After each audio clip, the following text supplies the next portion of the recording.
Bonjour à tous, je suis Jules Irman, directeur de l'IFI, et c'est avec un grand plaisir que je m'adresse aujourd'hui aux professeurs de français en Indonésie à l'occasion de cette journée internationale du professeur de français.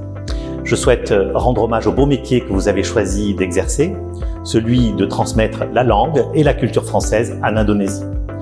Grâce à votre travail quotidien, le français rayonne dans toute l'Indonésie, dans près de 500 lycées, dans les 15 départements universitaires, à travers les 4 instituts français à Bandung, Surabaya, Yogyakarta et bien sûr ici à Jakarta, à Tamrin d'où je vous parle et à Wijaya, ainsi qu'une extension à Serpong. Également dans les 4 alliances françaises d'Indonésie, sans oublier les jeunes étudiants de nos classes bilingues de l'Abschool Cibubur. Grâce à vous, plus de 60 000 étudiants indonésiens apprennent le français chaque année. L'équipe de l'Institut français d'Indonésie, ici à l'ambassade de France à Jakarta, est là pour vous accompagner dans cette mission. Notre priorité est de vous offrir des formations répondant aux besoins de votre profession pour toujours valoriser votre expertise, pour vous aider à renforcer via davantage de professionnalisation de votre métier, pour vous aider à évoluer également en enseignant le français de manière différente vers des pratiques innovantes.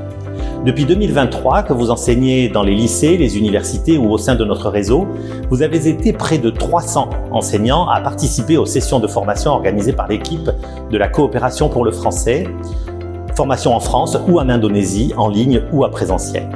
Nous vous soutenons également en fournissant des cadres internationalement reconnus. Le plus connu est évidemment la certification DELF-DALF, dont je voudrais une nouvelle fois souligner l'importance.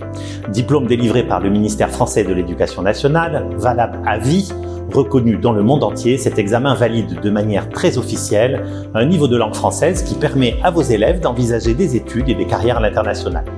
Bravo aux plus de 2000 candidats qui ont passé ces certifications cette année. Nous vous accompagnons également en promouvant la mobilité étudiante et de recherche avec Campus France, les équipes de l'attaché universitaire et de l'attaché scientifique. Parce que la diffusion de la langue française est dans notre intérêt commun, parce qu'elle est aussi bénéfique à l'Indonésie à travers la mobilité étudiante et l'ouverture au monde qu'elle permet, nous comptons sur vous pour être des relais dynamiques et inventifs pour donner envie de commencer et de poursuivre des études de langue française. Avec les habituels concours, spectacles, ateliers culturels, journées portes ouvertes, mais également en utilisant davantage les réseaux sociaux et en mettant en avant le français comme une langue d'opportunité, utile pour mener des études, utile pour sa carrière à l'international, puisque le français est la seule langue, avec l'anglais, à être parlée sur les 5 continents. Vous devez montrer que l'on peut entreprendre et innover en français, pour reprendre le thème retenu pour le 14e sommet de la francophonie qui s'est déroulé en France, à la Cité internationale de la langue française de Villers-Cotterêts. En Indonésie, plusieurs milliers d'alumni, membres de l'association YAPI, peuvent en témoigner. Je vous remercie pour votre passion et votre engagement au quotidien pour la promotion de la langue française en Indonésie. Je vous souhaite une très belle journée internationale des professeurs de français. Merci beaucoup de votre attention. À très bientôt à l'IFI.